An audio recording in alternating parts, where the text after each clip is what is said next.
Good morning, everyone. It's 11 a.m. and together with Magdalena Zatorska, we are delighted to welcome you for this webinar concerning EIT Food Consumer Engagement Labs call. Together with Magda, we are coordinating this activity on behalf of University of Warsaw. Today's webinar is going to be recorded. We'll start with short presentation outlining the project and the specific requirements of the call. And everything that will happen today is going to be recorded. So also please make sure that you respect the rules of the meeting. In the later part of the meeting, we'll have some time for asking questions, and we'll definitely make sure that all of your questions are answered, either today or afterwards, if some of those requests will concern some more detailed or complicated matters. So without further delays, let me very briefly explain what Consumer Engagement Labs project is all about. It's based on very unique co-creation methodology that team from our university developed in 2019. Co-creation, so a way of engaging consumers, third parties, in the process of coming up with ideas for innovative products. In the last 6 years, the project was run in altogether 17 countries. And looking at the list of participants of today's meeting, well, some of you have already participated in previous editions of Consumer Engagement Labs. Some of you are new to the project, or at least you had a chance to participate in some of our dissemination activities in the past. But altogether, there were more than 100 consumer groups we worked with in a number of countries, almost 50 companies. And last time when we counted, there were altogether 29 products that entered the market. The idea of co-creation involving consumers is quite different from standard approaches to focus group, acceptance tests, hackathons, or sensory studies. It's a way of engaging consumers in a dialogue, creative process that has the potential to generate ideas for new products that afterwards could be picked up by companies. So it's a process, not just a single meeting. It involves engagement, just like the name of the project states.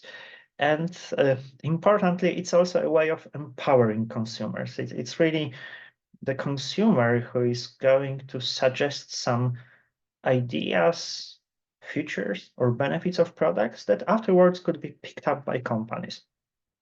And indeed, when we look at the history of Consumer Engagement Labs and those 29 products that entered the market so far, many of them were based on really unexpected proposals coming from consumers. So companies were not anticipating this type of a product and were astonished by the creativity, features, a combination of benefits that were proposed by consumers. So the overall idea of co-creation is that we could generate products that match the specific needs of consumers. So products that would also be ensuring the trustful relationship with consumers, increased transparency, and the feeling of consumers that they are being listened to. So the specific expectations are met. Of course, the methodology of Consumer Engagement Labs is not just relying on proposals from consumers.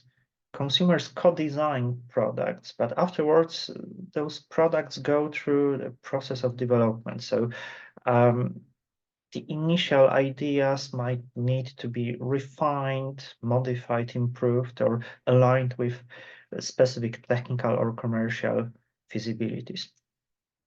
Altogether, what you are going to receive from us if you join the project is the entire methodology, set of tools, templates, training, and opportunities to use the experiences of those previous consumer groups, sessions, and processes that we run so far. So this was, in a nutshell, summary of the project. But now let's also move towards the specific conditions of the call. And here, Magda, you could take the microphone and explain how organizations could join our project this year. Thank you, Krzysztof. The open call was published by the EIT on 11 December 2023. I think everyone here already has the link to the call. It is also easily findable on the EIT website, and it was also included in the inviting to this webinar. We are looking for applications from the consortia that will be willing to participate in the project. Magda, I'm sorry, there is a comment from the audience. Maybe you could move a little bit closer to the microphone because there is some echo or some problems. Okay, and now how it is now? Is it's better? Definitely better now. Sorry about this. Okay, thank you. So, I'm sorry for this problem. Probably problem of the microphone on my computer. Thank you. Okay, so going further, applications should be prepared according to the application template, which was published alongside the call guidelines on the EIT website with the information about the call. And the deadline for submitting the applications is... Sorry, it doesn't work. I can understand what you are talking about. Magda, so maybe I will, because indeed your microphone has some problems, I will just take over the slides and explain this. Okay. So we have the online publication of the call. It's available on the website. The template is published on EIT Food website, and all of the formal details are, of course, explained in the document that you obviously already know, and Magda mentioned this before. Magda is listed as the contact person, so the applications will be submitted to her by email, and her email address is also used for potential contacts and formal queries that you might have. So basically, what we are going to present in a moment is based on the call document. It was formally approved by EIT Food.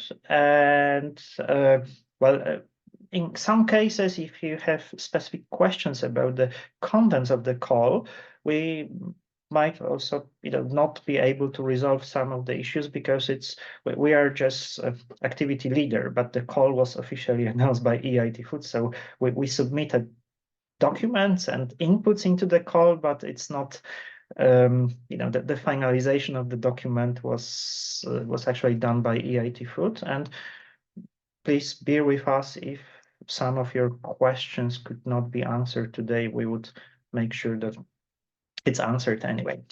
And Magda, sorry, with the microphone, to simplify things, I would just take this over. So you probably already know that each application should be submitted by a local consortium from the same country, 2 organizations, university or research institute and food company.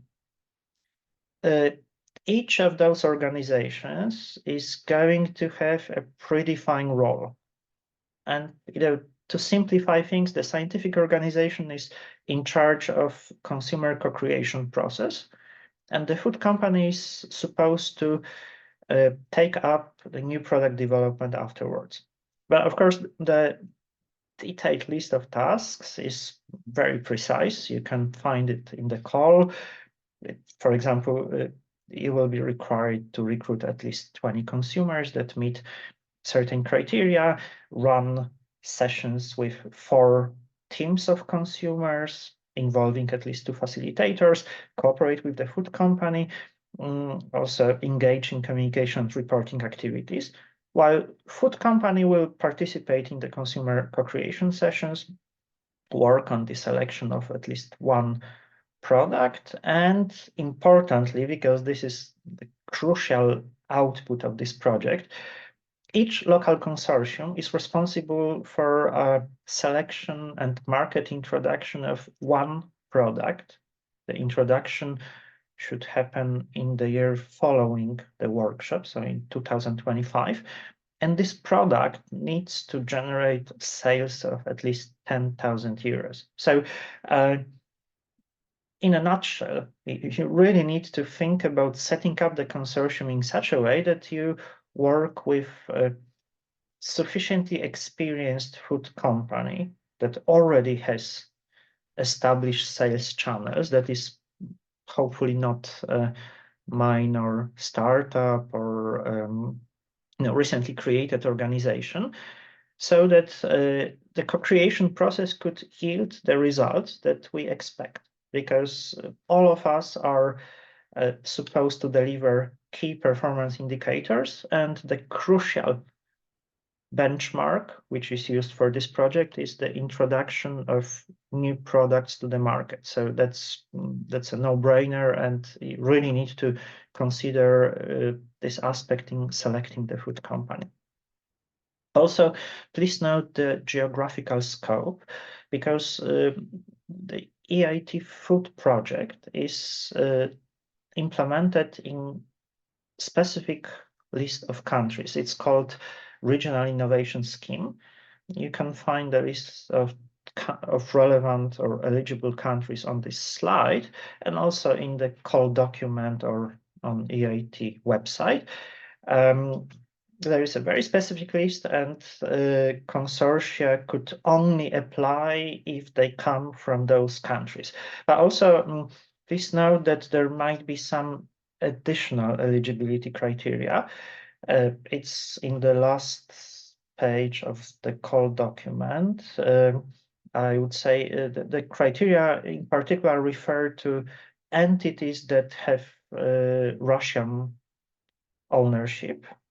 And also there are some regulations on the EU level concerning universities from specific regions. So just make sure that you refer to the last page of the call document, which defines all of the precise eligibility criteria. We hope that you won't find yourself in a situation when you don't meet some of the eligibility criteria, but it's really important to double check this before applying. And some minor things to note.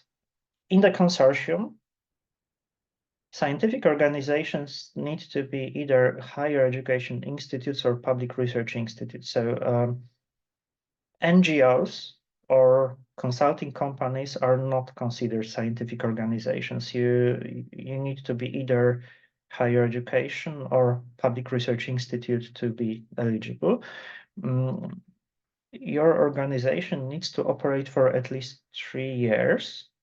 And one aspect that we want to draw your attention to, each applicant will need to have a PIC number, which is unique identifier that is used in European funding programs.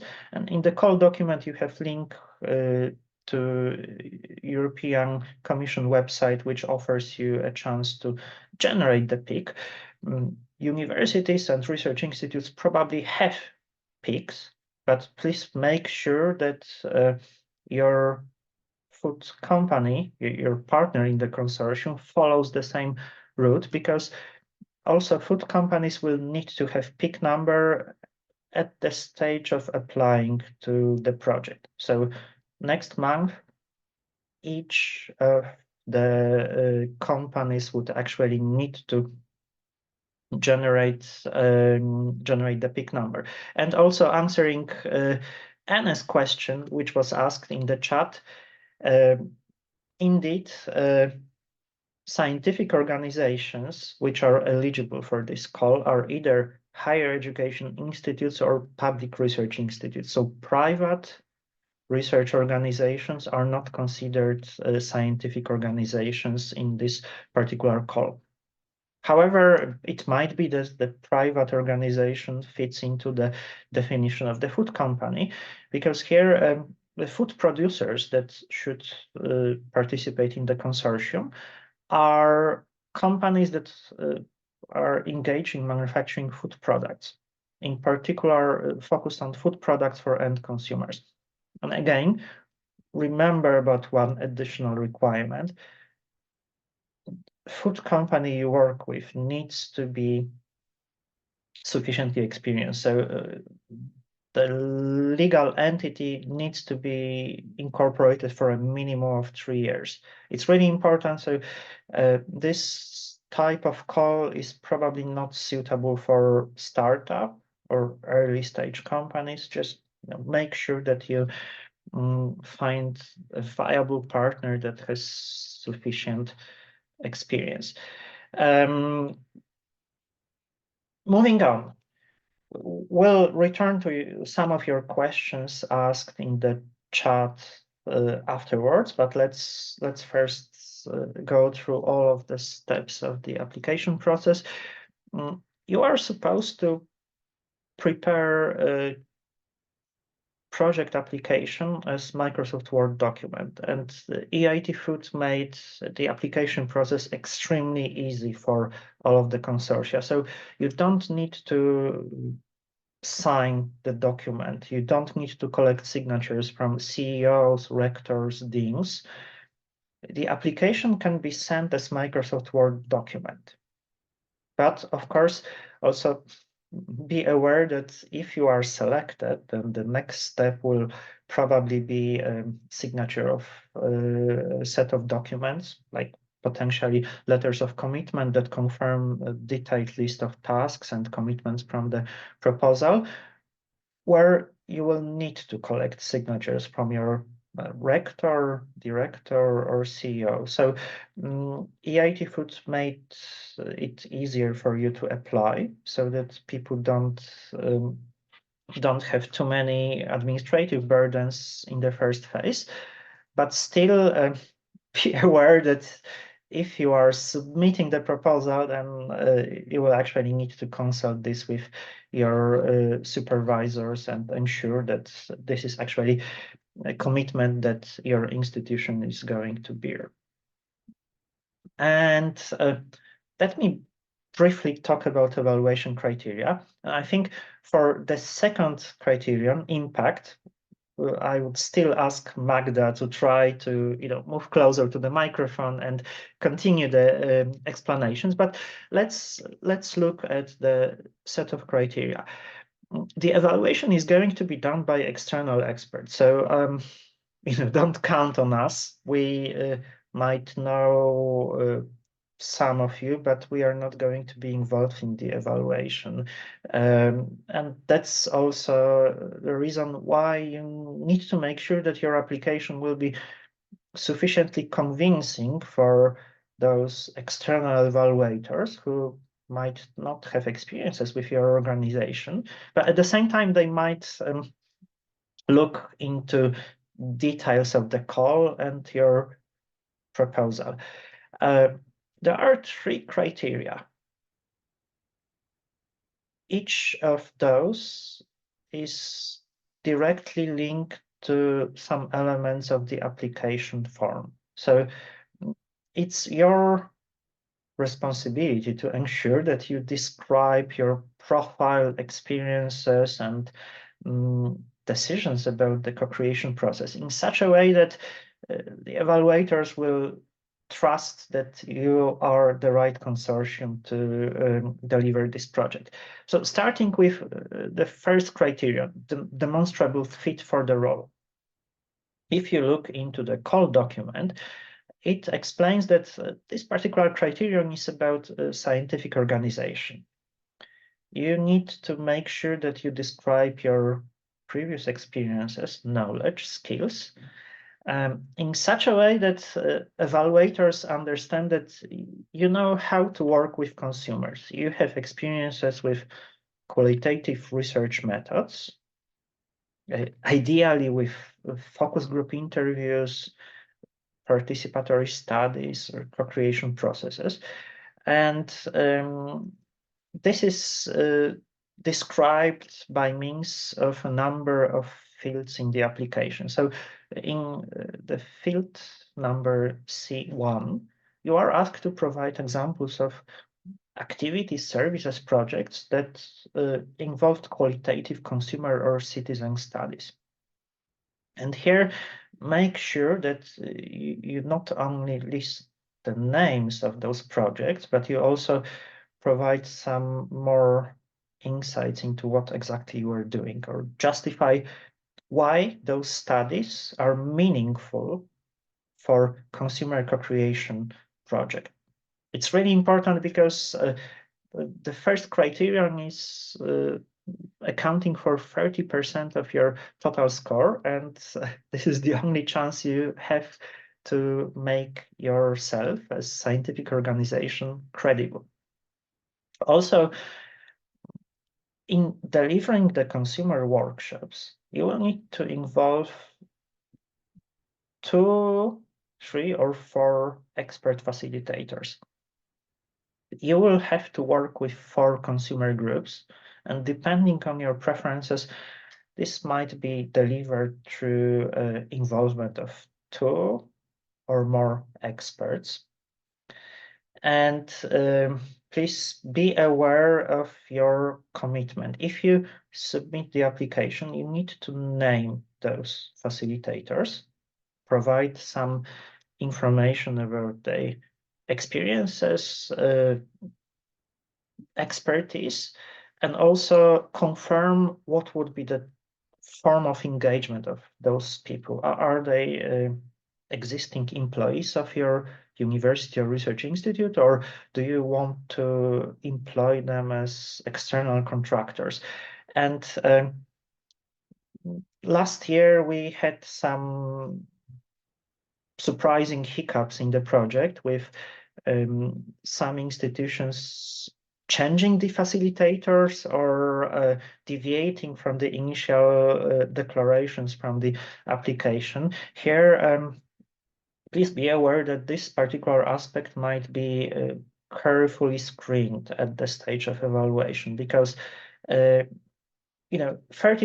of the total score will be accrued by demonstrated experiences and also information about facilitators you would like to use. And returning to the role of facilitators, just for your information, this is one of the crucial aspects in the evaluation. You will be obliged to involve the people who are listed in the application, and please make sure that you make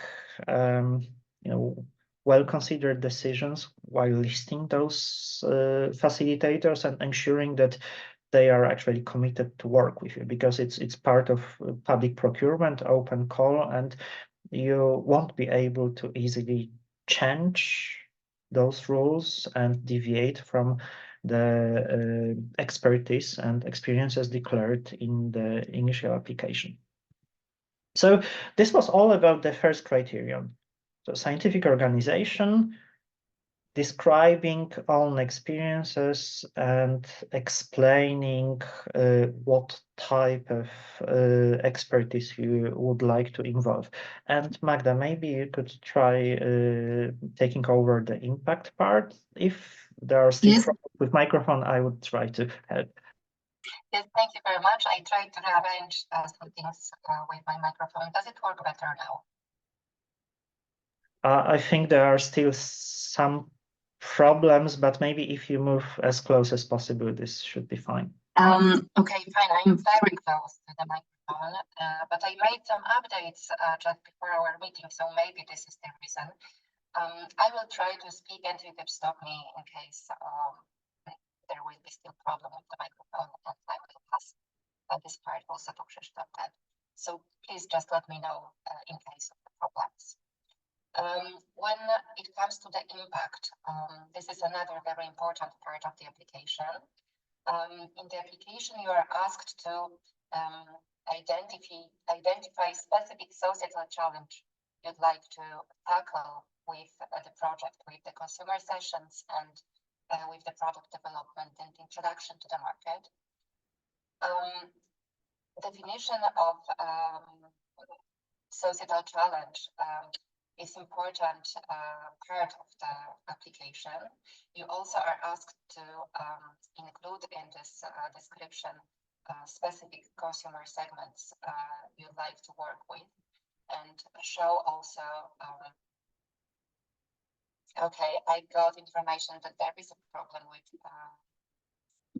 Okay, so I can take this over. Sorry about this. Indeed, today it seems that Zoom is creating some technical problems to all of us. So impact is very important aspect of your application.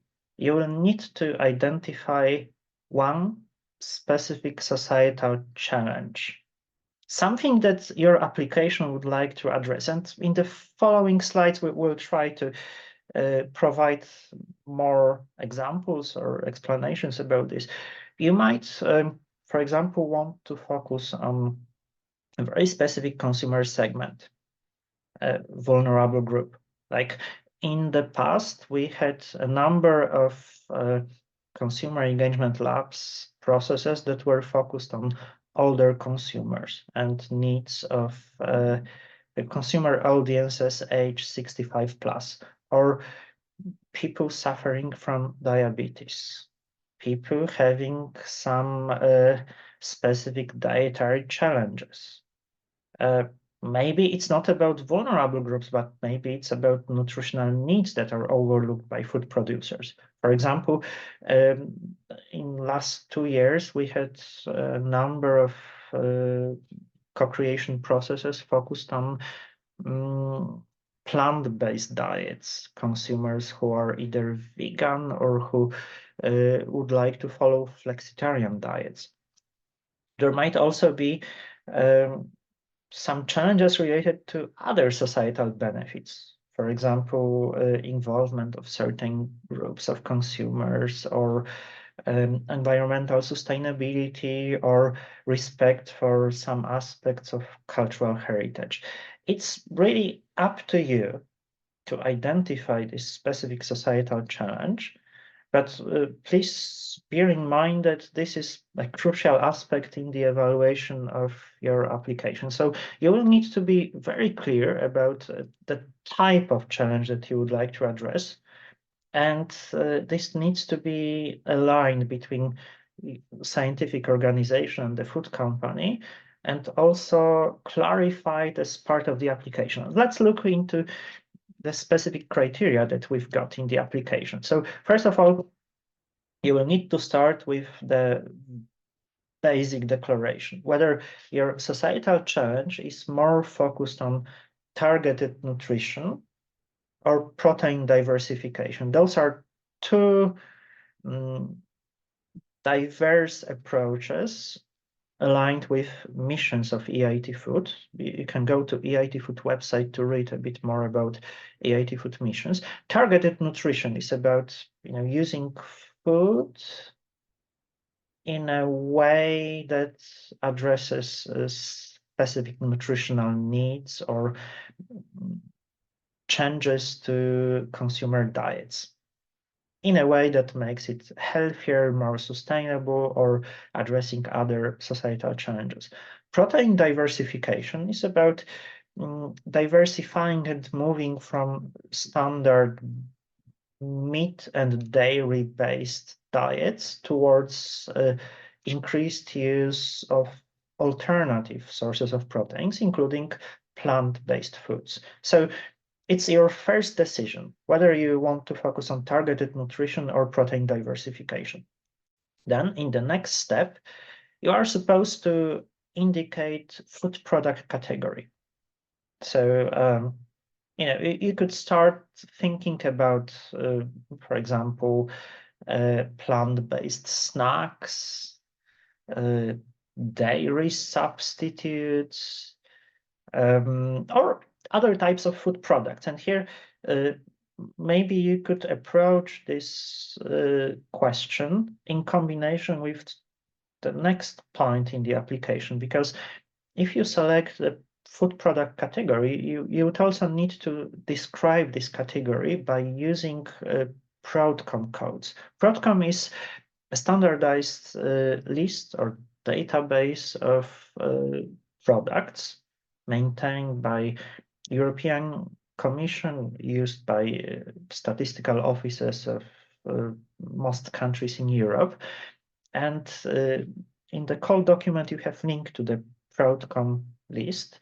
It's very convenient because you can just select a specific number and there is a name of the food product category. Your co-creation process might be focused on one or more categories, but we are, of course, encouraging you to be as specific as possible. So this code, in combination with the product category name from the previous question, will probably make everything much easier and straightforward for you. And then here comes the question D4, which seems to be the most important, most challenging part of the application, because for external evaluators, you will need to make sure that you justify the intended focus of your lab. So try to provide a narrative that explains what type of societal, economic, environmental impacts you would like to deliver. And this is the place where you provide your own text. It could be extensive. It might refer to some statistical data. It might refer to previous consumer studies, surveys, research, or market benchmarks. And here you can, for example, identify the vulnerable group that you would like to involve, or highlight the nutritional benefits that your product would deliver and they were overlooked by producers so far, or some other societal benefits. Remember that when evaluators are going to look at the impact of your proposal, this is probably the criterion that will be most important. This question will be looked at with particular detail. And finally, as part of the impact section of your proposal, you are also asked to identify some preliminary criteria for selecting your target consumers. And here, the criteria are going to be preliminary. They might be refined afterwards. So once you are selected, we'll start discussing with you the specifics of the selection process. But again, remember that this question is likely to be used by evaluators as the starting point for verifying whether you are really going to deliver impacts, whether you understand what you are going to do. If you declare that you would like to work with, for example, high school students suffering from certain vulnerabilities or having certain nutritional needs, then, of course, in previous questions, you need to describe the requirements for this specific societal challenge. And here you need to make sure that you offer credible explanations justifying the way of selecting this target audience. So impact was the third criterion. And let's also quickly move to the last aspect, market prospects. This is accounting for 40% of the overall evaluation. So it looks like the most important criterion altogether. And it's really about the product category and the food company that you are working with. So you will try to look at the size of the market that you would like to address, the existing demand, something that has been demonstrated and looks credible, competition and attractiveness for consumers, and also the strength potential or market position of the food company that is going to be involved in the project. So this is the text coming from the call document. And if you look into the application form, first of all, you will need to indicate the country where you expect to offer the product. And here, I would say that the most obvious choice would be just your country. So you don't need to declare the introduction in more than one country. It's enough when you just name the country of your operations. Then for the selected country, you need to describe the market prospects of the product category you select. So try to estimate the size of the market. Try to provide some arguments indicating that there might be consumer demand for this product category.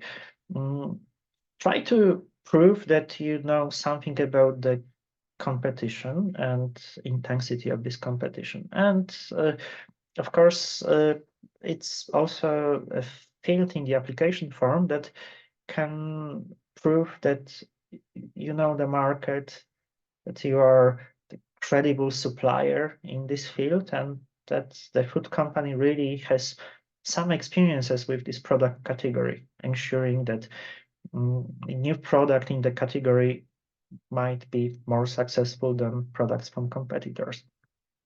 Then the next question refers to experiences and potential of the food producer. Quantitative data about revenues, information about marketing activities, presence in retail channels, information about portfolio of food products, and also some arguments that explain that the product that you are going to work on as part of consumer engagement labs fits into the product portfolio and types and experiences of the company. And here also make sure that you work with sufficiently experienced company, and also make sure that you double check the information that is provided, because it's pretty sure that the types of data like revenues or market shares might also be verified using external databases. So please make sure that you don't oversell the actual experiences or market position of the company, and really double check the actual financial or market share data, because this is something that can easily be verified. And then, well, in the application, you are also supposed to confirm two implementation aspects, timeline and the budgets. With the timeline, it's very important for all of us to understand that if you are selected to implement consumer engagement labs, you will need to be ready to start working on this project already in the beginning of March. And the application asks you to provide a credible timeline, thinking about the specific dates of consumer sessions. If you look into the application form, you will need to specify dates which you expect to use as the time of consumer sessions, and then the final session concluding the whole process. It's all described in the call document. It's also extensively justified in the application form. And in general, you will need to fit your consumer co-creation efforts between the beginning of March and the end of June this year. And it's really important because if your consortium fails to complete the co-creation workshops and reporting by the end of June, it might practically mean that in the next revision of the project budget, this particular participation might be disregarded, or there might be some financial consequences for the process. So try to plan realistic timeline, because there is no option for deviating from this timeline. And also, the food company will be expected to submit very specific declarations about commercialization plan by the end of October. And again, your application confirms your commitment to meet those deadlines. In a moment, we are going to address all of your questions. I see that there are already many questions in the chat, so please bear with us, because we also have a few words about the project budget. If you are selected, you will join a project implemented based on Horizon Europe modalities. It's part of Horizon Europe that is assigned to EIT, the European Institute of Innovation and Technology, and implemented by EIT Food, so Knowledge and Innovation Community of EIT in the field of agri-food. You will benefit from funding which is disbursed as so-called cascade funding.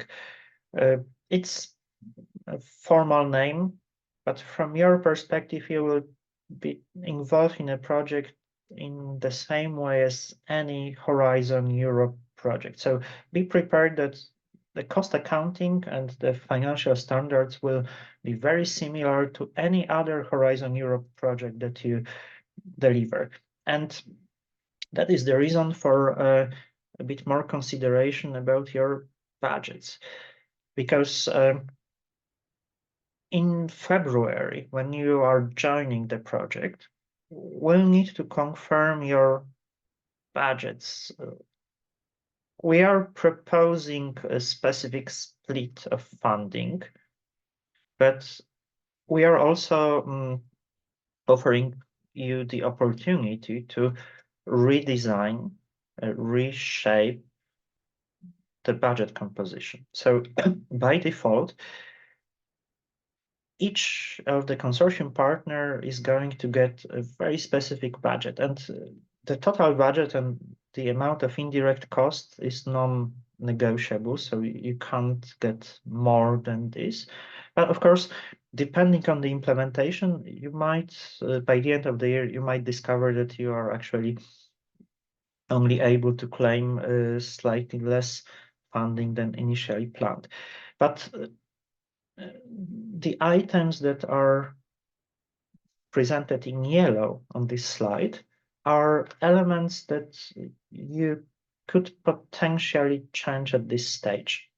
So, for example, scientific organization by default will have 10,000 euro of personnel costs and 4,000 euro of cost of other goods, works, and services. And there might be some cases when you discover that you would like to change this ratio. For example, if you plan to involve facilitators who are not your employees, but would be your contractors, then it might be that you need to reduce your personnel costs and increase the cost of other goods, works, and services, because service providers would be involved in the implementation.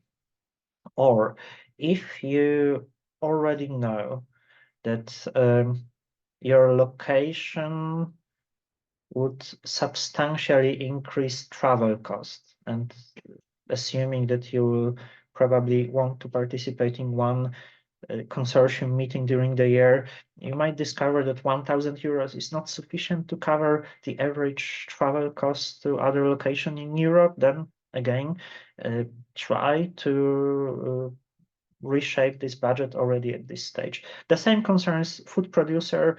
Again, it might be that the split between personal cost and other purchases would be slightly different.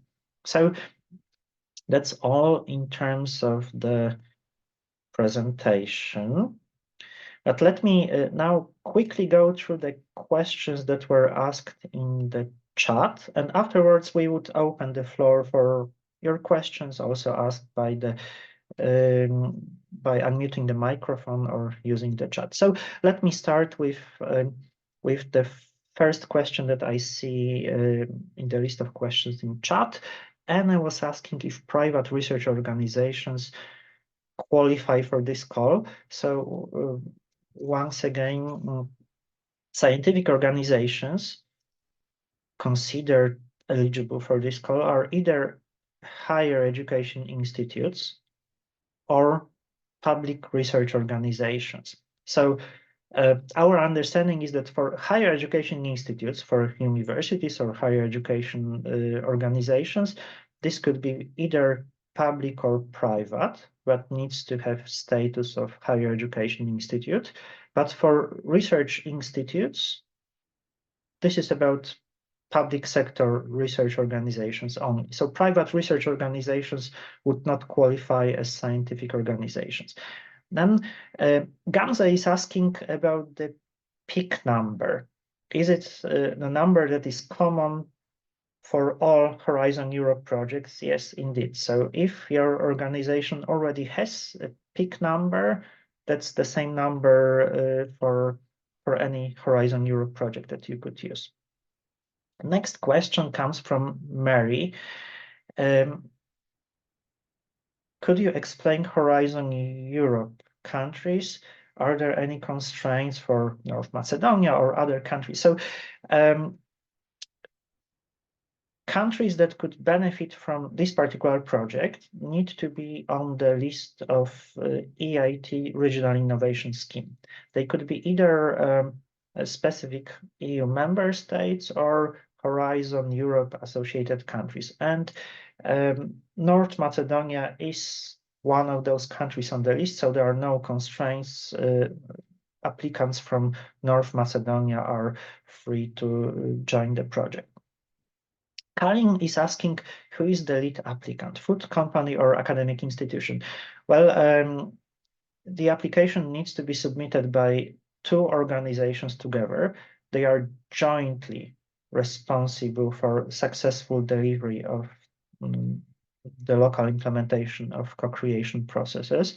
But of course, you could assume that the academic or scientific institution has slightly higher budget and also more responsibility in terms of orchestrating the entire co-creation process and afterwards also supporting food company with selection of the new product. So our experiences from previous years indicate that scientific institutions seem to have the leading roles in local consortia, but it's not officially confirmed as part of the call document. So you internally within your country, you will need to clarify your roles, but the call lists very specific responsibilities for each partner.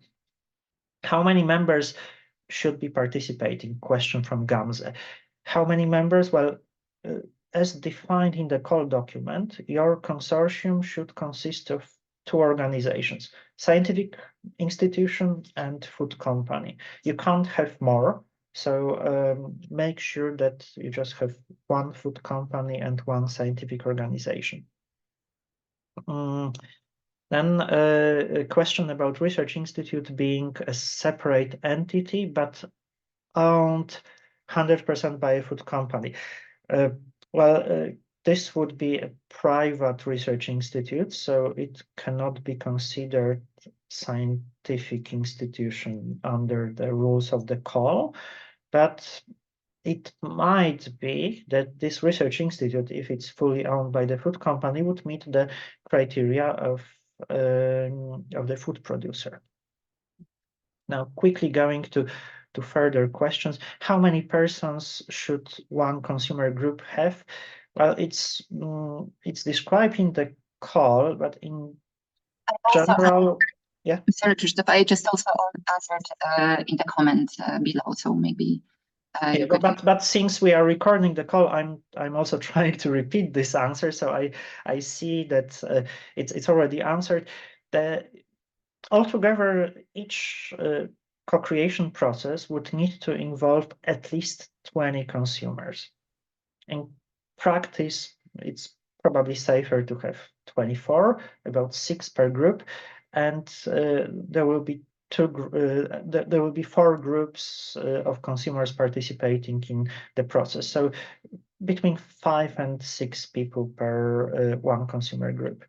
And of course, all of those people would need to meet specific criteria that are linked to the descriptions from your proposal and double checked with us once we start preparation for the process.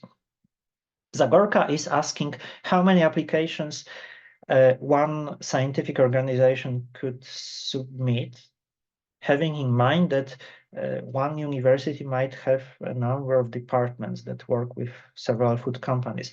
Well, I don't think there is a specific upper limit of applications, but of course, be aware that it's probably unlikely that the same university would be selected with 2 projects or 2 consortia running in parallel. So I would strongly recommend to focus on the collaboration with the most promising, the most impactful food company that you can identify, and just submit one excellent application instead of a number of applications trying to diversify the risks.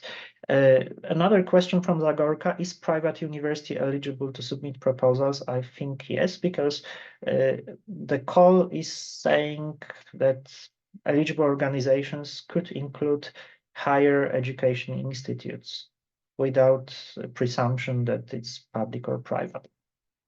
Question from Justyna: do the sessions have to be organized online? Again, it was answered by Magda, but just repeating the answer, yes, a number of sessions will have to be organized online, but the final session could be either online or delivered face-to-face. And a question from Anna: may we pay to consumer participants for the participation in the project? I would say not directly, but there is a certain provision in the call asking food producer to ensure that the participants would receive some tokens of gratitude. So it's not a payment, you are not paying consumers to join, but you are rewarding them once the process is finished, and they could receive some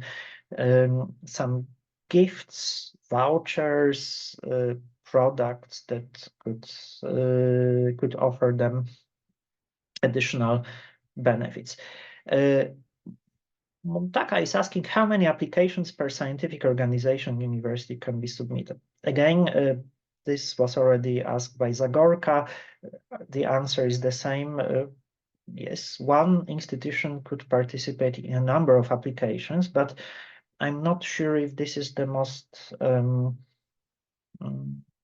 successful or effective approach you could work on. We strongly encourage you to identify the most promising food company and submit just one application, having in mind that altogether from the entire Europe, there will be only 6 consortia selected this year. So you really need to have impactful, promising, and credible proposal. Almudena is asking how many proposals are expected to be funded. 6 proposals is the maximum defined by the call. And another question: how are external reviewers selected? I think the external reviewers are coming from the pool of reviewers that is maintained by EIT Food. We don't know the details, but I think it's the same process that is also used for impact call and all the other calls run by EIT Food, and details might be described on EIT Food website, but for us, we just know that there are external experts who are not having any conflict of interest or any dealings with any of us, and they are following certain code of conduct for evaluators. Mary is asking about the practical example of the roles for consumer groups and facilitators. And here, I would say this is probably quite a complex question. If you visit project website, you will see some recordings, webinars, and a lot of information coming from the last 6 years, because the co-creation process is quite complex. You meet with consumers, you go through subsequent stages of the creative process involving projective and creative exercises, generating some product ideas. So it might be useful to watch some of the webinars that we were recording in 2022.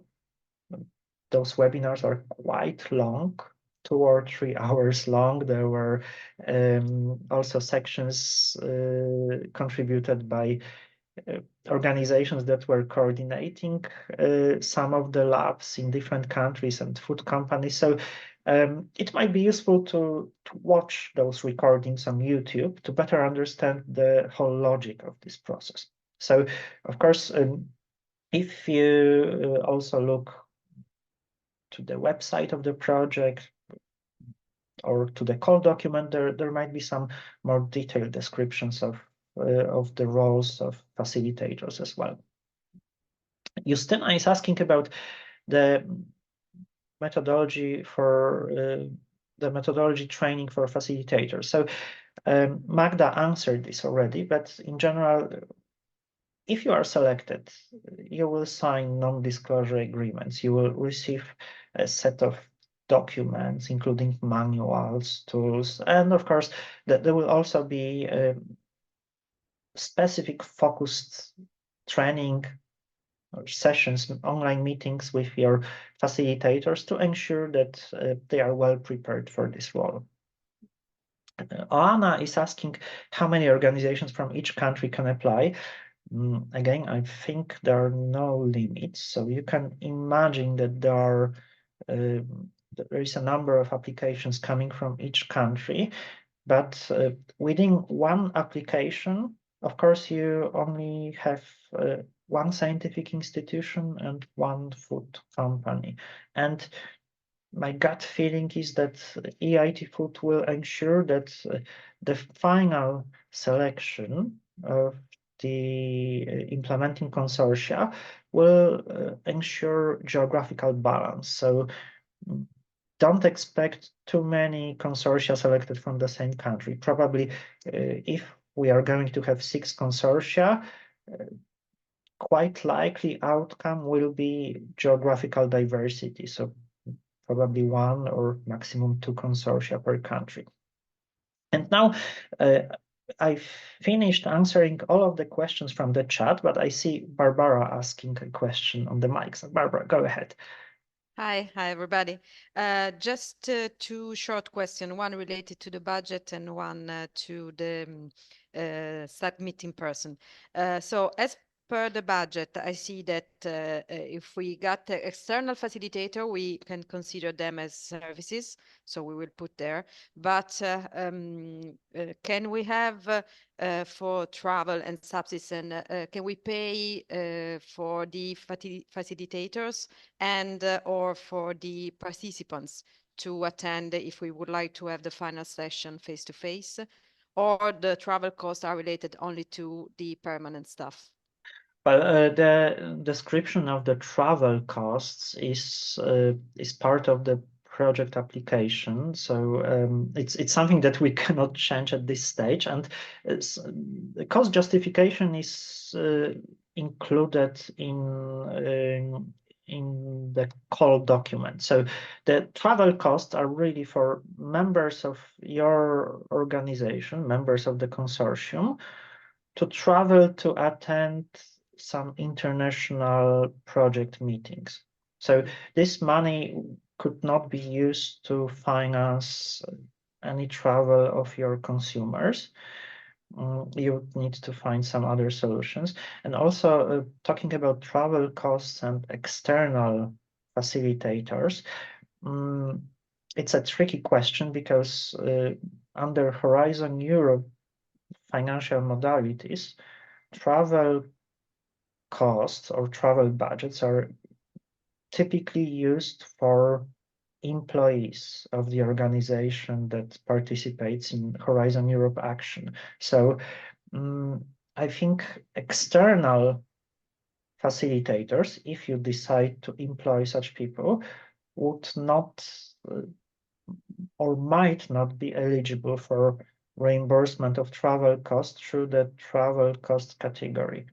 I don't know the details because it might be that some of the travel policies or financial standards of your institution would allow this, but maybe a practical way of addressing this issue is to consider in the agreement with your external facilitators already consider the part of the travel reimbursement and just claim those costs as the cost of service.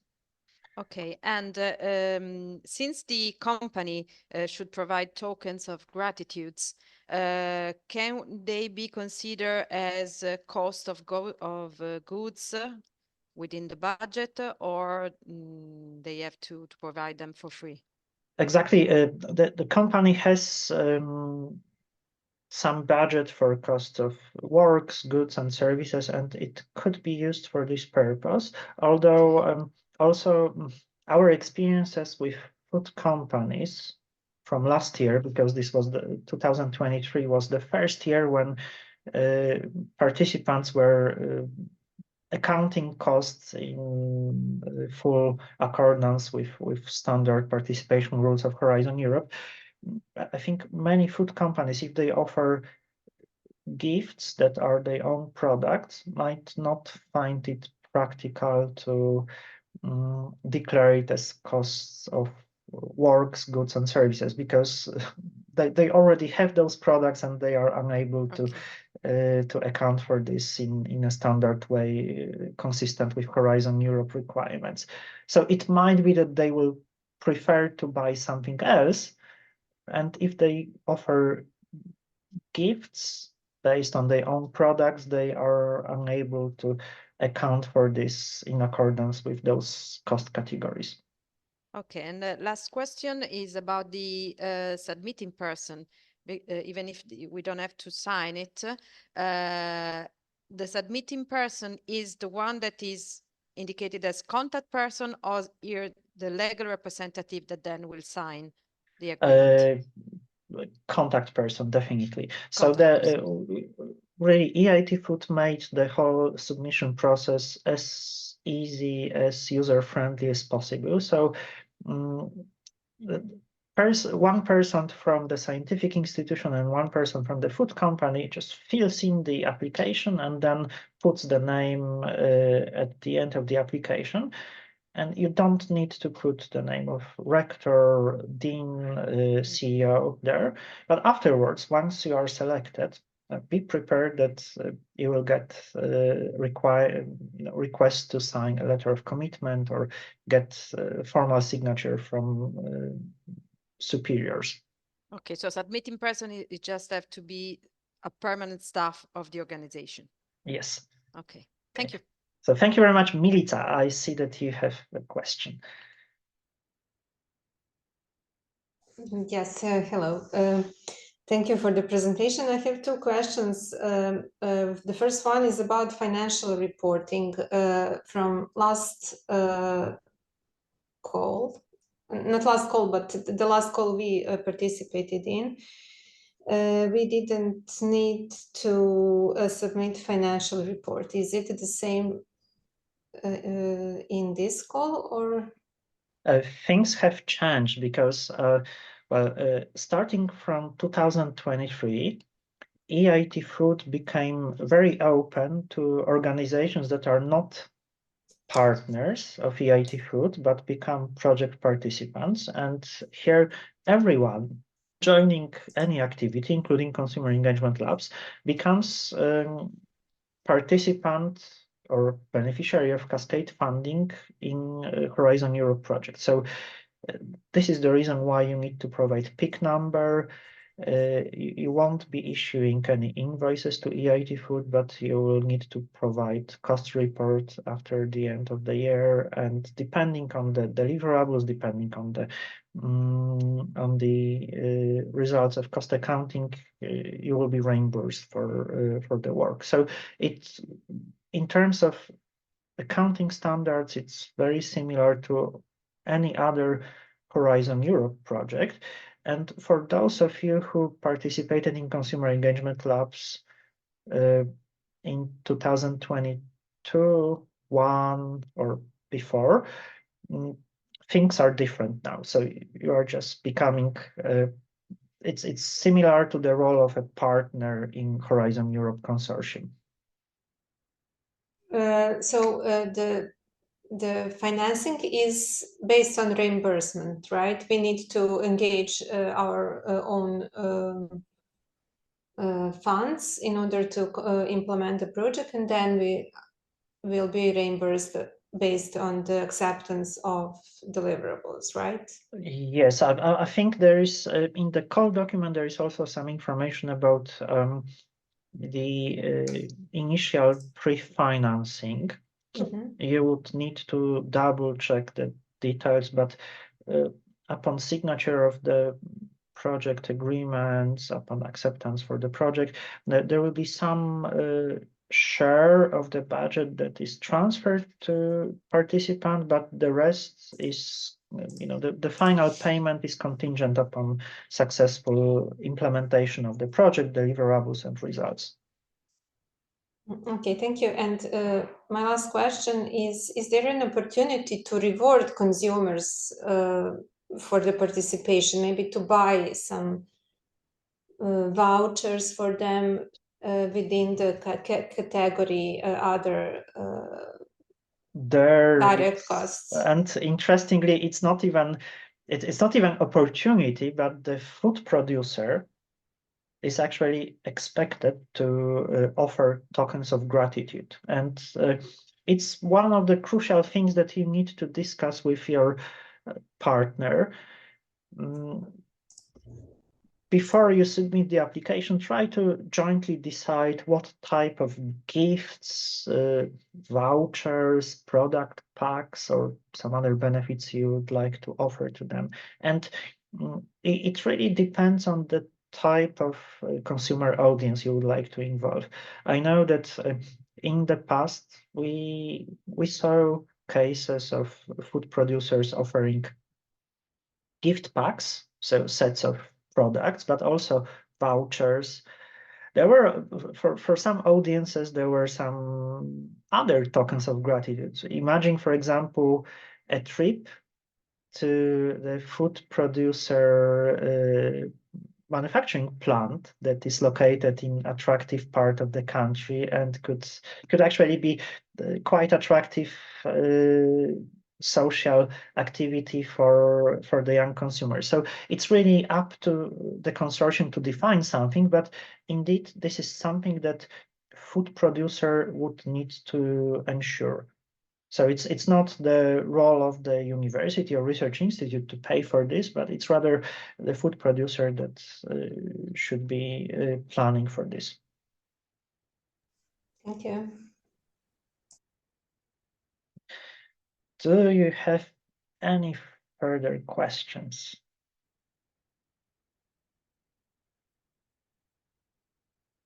I also see that Magda once again addressed the question asked by Mary, and since we have the webinar recorded, I will maybe reiterate what is already written in the chat. So Mary was asking about practical examples of the roles of consumer groups and facilitators, and Magdalena explained that the consumers are supposed to be involved in this process, engaged, committed, and they are sharing creative inputs. They are offering some ideas, inputs into the sessions. They join the session and take part in the creative process moderated by facilitators.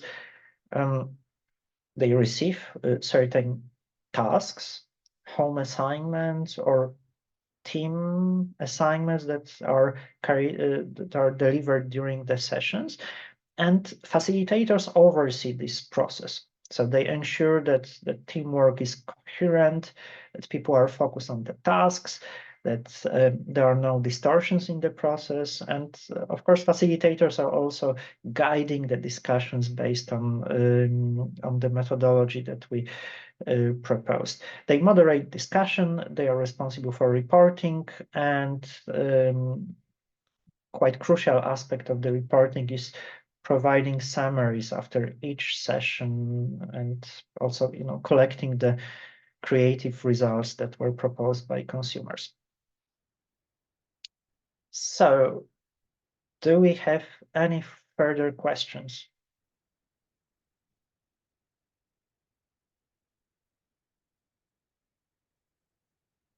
If not, then let me once again remind that the call document and all of the information about the call is available on EIT Food website.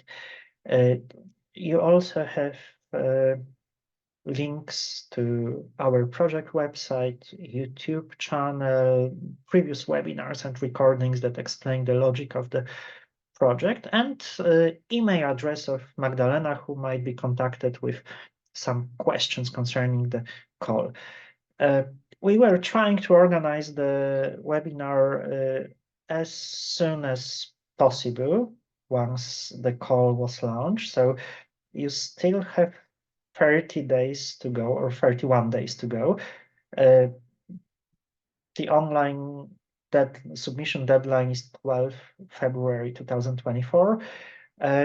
We are going to save the recording of this webinar, put it on YouTube channel, make it available via our project website and LinkedIn channel. So you will have access to all of those details, and all the slides and our discussions are being recorded and will be shared with you.